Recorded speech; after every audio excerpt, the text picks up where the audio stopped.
السلام عليكم ورحمة الله وبركاته. طبعا الأحداث في حرب إيران سريعة جدا، وللأسف بتسوء كل شوية. المفروض دلوقتي إن ترامب آخر حاجة وعد بيها إن هو مدي مهلة لإيران 10 أيام، هتنتهي كمان يومين تقريبا. وهو مش هيضرب أي حاجة تخص مصانع الطاقة، ولا هيضرب القيادات، ولا هيختال حد، ولا أي حاجة. المفروض كده. بس زي ما انتوا عارفين، امريكا ملهاش كلمه، وكعاده عادتهم مع الدول الاضعف، بيلعبوا بالتصريحات وبيلعبوا بالشعوب، ومش فارق معاهم اي حاجه. زي ما قلنا ان نتنياهو بالذات عاوز الحرب دي تستمر من اجل اقامه اسرائيل الكبرى. ده موضوع مش قابل للنقاش، لان هو اعترف بيه، واي حد لسه بيشكك فيه ده مجنون. المهم ان اخر 48 ساعه هنقول كده اللي حصل بدايه من دلوقت، وبعد كده نرجع لورا. لسه من حوالي ساعتين تم اغتيال حسن زادة. مين حسن زادة؟ حسن زادة قائد الحرس الثوري الإيراني الحالي، وهو اللي بينظم البسيج كمان. وقلنا إن البسيج دول حاجة هدفها الأمن الداخلي ومنع الاضطرابات، وشرحنا في فيديو قبل كده أصل تسميتهم إيه وكل ده. ماشي، اللي حابب يرجع للفيديوهات هيلاقي لستة فيها إيه كل الحاجات دي. فهو قائد البسيج اللي هو فرقة من متفرعة من الحرس الثوري الإيراني، وقائد الحرس الثوري الإيراني.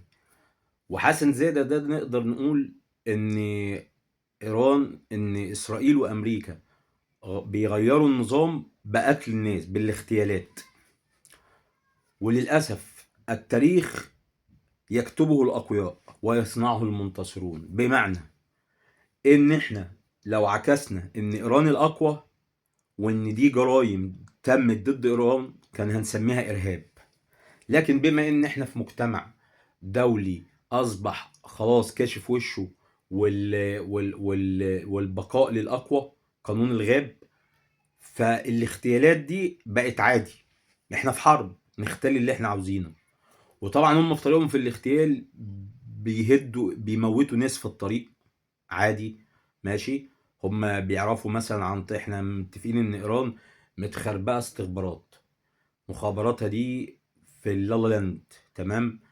فبيعرفوا هو فين بالظبط، وممكن يضربوا المكان كله بقذائف كتيره جدا، وبذخيره كتيره جدا، عشان هم يتخلصوا ايه منه. وفي بقى بيوت بتتهدم، وعمارات بتتهدم، وناس بتموت، مش مهم. وده مش ارهاب. يعني ده مش ارهاب. ده امريكا واسرائيل براحتهم. هو ده ناس اصلا ترامب فرض عقوبات على المحكمه الجنائيه الدوليه ان هي ادانت نتنياهو. فده درس لينا كلنا، ان احنا لو ما كل دوله ما عندهاش جيش قوي واقتصاد قوي هتتاكل. والمتغطي بامريكا عريان، بنقولها للمره الالف. ماشي. ما حك ظهرك مثل ظفرك. ماشي، ده حكمة عربية. الدول اللي لسه فاكرة ان امريكا ممكن تحميها، اديكم شايفين اتخلوا عن دول الخليج وسايبينهم لمصيرهم. يعني الخليج بيدافعوا عن نفسهم، والاسلحه اللي هم بيستخدموها، والصواريخ الاعتراضيه والحاجات دي كلها شاريينها بفلوسها من امريكا، بفلوسهم من امريكا. بس بسيطه خالص. ولو كنا عملنا فكره السيسي بتاع القوى العربية المشتركة اللي اقترحها من فترة، كانت هتنفع في موقف زي ده. بس احنا زي ما الرسول قال: ما زالت تتداعى عليكم الأمم. وقالوا أنحن من قلة يا رسول الله؟ قال: لا لا، كثرة ولكن كغثاء السيل. ملناش لازمة. احنا كتير قوي ومعانا حاجات كتير قوي، بس ملناش لازمة. احنا دي حياتنا، لازم نفهم كده. ماشي.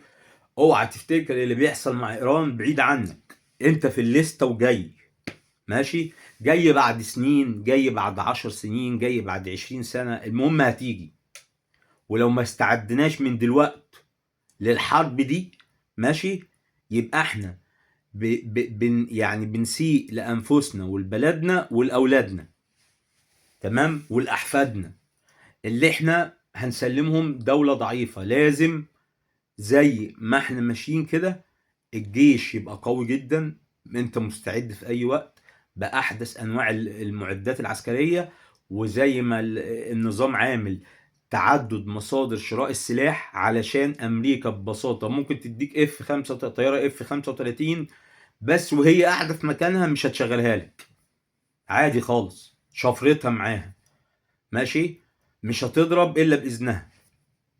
خلاص، وامريكا هي اسرائيل واسرائيل هي امريكا. فاحنا دلوقتي لما حسن زاده، نرجع للنقطه بتاعتنا، حسن زاده لما اتقتل دلوقتي تم اغتياله، ده اخر القاده العسكريين، يعني ده نقدر نقول الصف الثالث.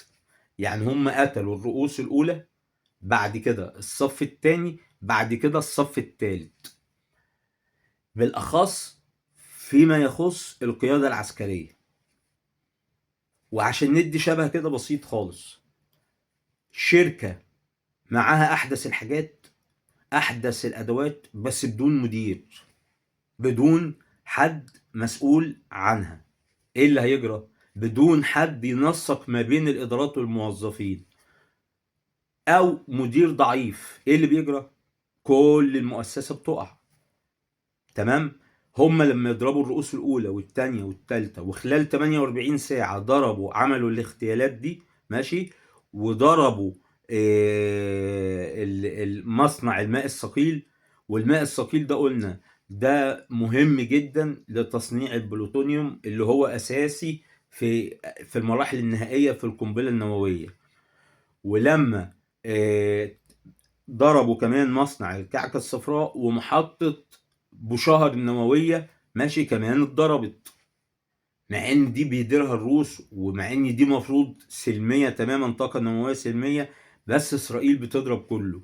وضربت مصنع الحديد والصلب عندهم، اللي هو من اكبر المصانع في الشرق الاوسط، بحجة زي فكرة كده ايه، تجفيف المنابع. بمعنى ايه؟ ما هو الحديد والصلب ده اكيد بيدخل في صناعة الطائرات المسيرة والكربون ماشي، فاكيد ليه علاقة بتصنيع السلاح، فيلا نضربه. دي حجة اسرائيل. يعني في اقل من 48 ساعة اسرائيل عمالة تعمل حاجات كلها تدعو لاشعال الحرب، واحنا قايلين ليه في الفيديوهات اللي فاتت. ودلوقتي انا صراحه لو في ايران عماله تعد مليون جندي للغزو البري، امريكا كل قوتها في الشرق الاوسط باللي هيوصلوا 50,000، نصهم قوات خاصه مارينز. تمام. دول طبعا عدد مش كافي لغزو ايران بريا. ايران طبيعه جبليه واحد، زي افغانستان كده. فامريكا لو دخلت ايران باذن الله يكون دي فيتنام التانية ليها وافغانستان التانية ماشي. بس ارجو ان الدول العربيه ما تبعتش جندي واحد ولا طلقه واحده فيما يخص الغزو البري. ضبط النفس اللي عاملاه قطر والامارات والكويت والسعوديه، واحييهم على ذلك، واحيي الانظمه دي في الحته دي على ذلك، لان هم لو انجروا للحرب هم اللي هيبقوا في الوش يا جماعه. ومش كل الضربات اللي بتحصل جايه من ايران، في ضربات جايه من ايران، وفي ضربات اسرائيل بتعملها كخدعه استراتيجيه علشان تدخل، هي منع عنها ان الدول العربيه الخليجيه تدخل في الحرب دي معاها ضد ايران. وطبعا لو دخلوا هيبقى عندهم حق، مضرورين اقتصاديا ومضرورين ايه، يعني عمال تضرب في بلدي قواعد امريكيه ولا مش قواعد؟ انا مالي انا ومال انت مالك انت؟ انا عندي قواعد امريكيه، مع ان ده غلط ماشي، بس بتضربهم ليه؟ ما تضرب في اسرائيل او في امريكا. تمام. ما هو انت دلوقتي لما تصيب لي مطار الكويت وتحصل وتقطع حركه الطيران في المنطقه دي، طب ما انت كده بتضر البلاد دي. بس برضو يا جماعه لازم ضبط النفس، مش حبا في ايران ولكن من اجل مصلحتنا. اسرائيل عاوزه المنطقه تولع، نتنياهو يا جماعه عاوز يخلي الدول، اي دوله ليها علاقه بالاسلام، هم شيعه اثنا عشريه، خليهم متطرفين ماشي، بيشتموا الصحابه، كل ده احنا عارفينه ماشي، بس في الاخر هم اسمهم مسلمين. تمام. فرقه من الفرق الاسلاميه، هم منعينهم السنه يخبطوا في الشيعه والشيعه يخبطوا في السنه والدول، لان دي حرب استنزاف. واحنا ما بنتعلمش من التاريخ يا جماعه. حرب الخليج الاولى قعدت قد ايه؟ ايران والعراق استنزفوا بعض لمده مش عارف 8 سنين يا جماعه. فاحنا لو الحرب دي بدات، نتمنى ان شاء الله ان امريكا واسرائيل تبقى يقعوا في المستنقع البري دول، مع ان هو كل اللي هيحصل كما اتوقع والله اعلم ان هم هيحاولوا يوصلوا لل 300 ولا 400 كيلو يورانيوم المخصب، وهيحاولوا يحتلوا جزيرة خارج، لأن دي فيها معظم إنتاج البترول بتاع إيران، وكده هيضربوا الاقتصاد الإيراني. وهيحاولوا مع دول أخرى غربية إن هم يفتحوا مضيق هرمز. وترامب إن شاء الله ناوي يغيروا الاسم مضيق ترامب، ربنا يخلصنا من الراجل ده، ماشي؟ محدش قادر عليه للأسف كسرى كغثاء السيل. نملك كل شيء كدول وأنظمة عربية، لكن قلوبنا شتى، ماشي؟ مش قادرين نعمل، بقالنا سنين ما عرفناش نعمل قوة دفاع عربية مشتركة كانت نفعت في وقت زي ده. الإخوة اللي في الخليج اللي بيطلبوا من مصر تتدخل، مصر هتعمل ايه يا جماعة؟ أول حاجة.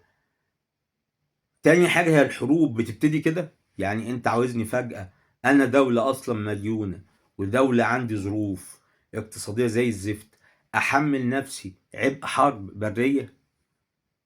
وبعدين انتوا بكل غناكم فين جيوشكم؟ اتعلموا الدرس. ما تروحوش تترموا في حضن امريكا تاني يا جماعة. ابنوا جيوش، اعمل تجنيد اجباري عندك. انت معاك امكانيات مالية، اعملوا قوة دفاع عربية مشتركة.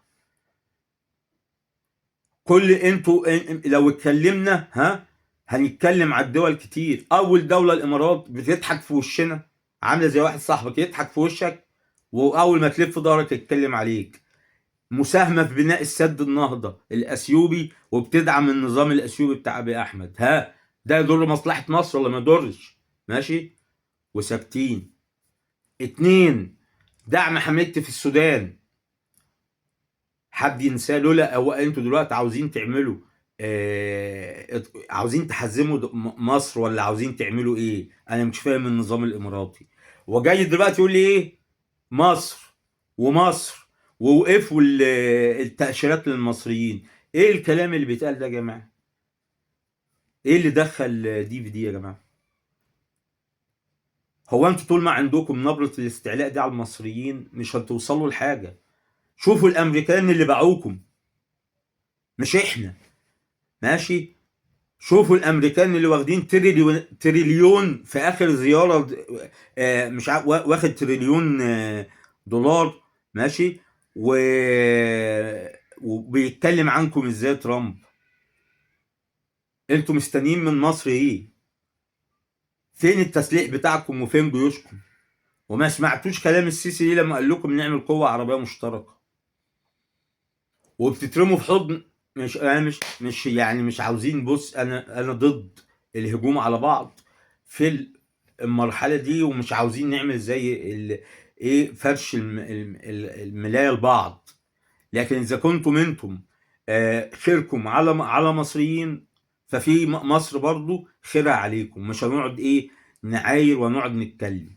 خلونا في المشكله دي مصر بتتحرك فيها. النظام المصري وحقيقي في الحته دي بيتحرك باقصى طاقته، بدليل اللي بيحصل النهارده ان هو وباكستان وتركيا والسعوديه معانا ومصر بنحاول نوقف القصه دي، قصه الحرب، لان دي احسن حل. لازم الحرب دي تقف، واسرائيل مش عاوزاها تقف، وترامب مش عاوزها تقف، بس بحدود معينه وان شاء الله تفلت منه.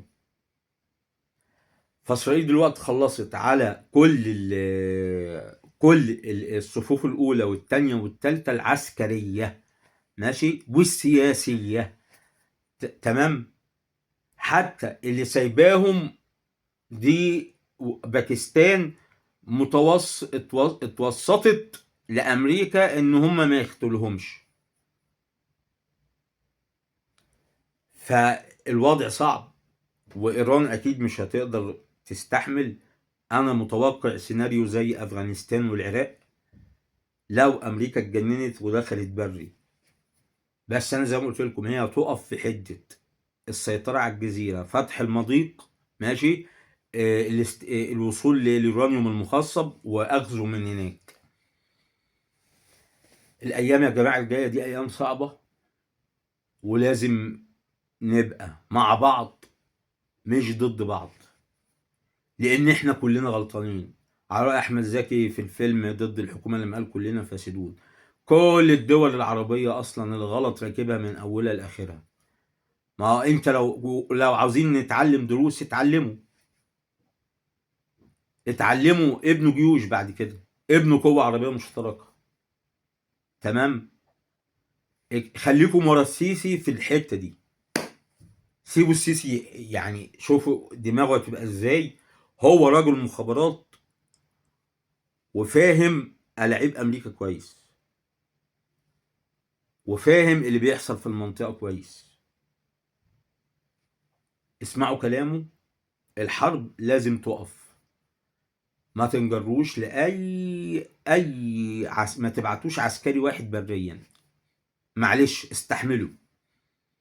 خليكم في مرحلة الدفاع عن النفس، لأن أي تدخل ده اللي أمريكا عاوزاه واللي إسرائيل عاوزاه. وأمريكا تقول إحنا مدين هدنة، وإسرائيل عارفين اللي هي حكاية توزيع الأدوار. أنا هعمل نفسي أنا هزعق وأنت تهدي. هي خناقة، هي زي خناقة كده. فأنت بتلاعب صهاينة واللي ورا الصهاينة، يعني مش هنعرف نقول في كلام يعني ما ينفعش يتقال، لأن اليوتيوب أكيد هيحذفه. فلازم نبقى واعيين للكلام ده كله يا جماعة، وندعي ربنا إنه يسترها على مصر وعلى الدول العربية وعلى العالم جميعا. والسلام عليكم.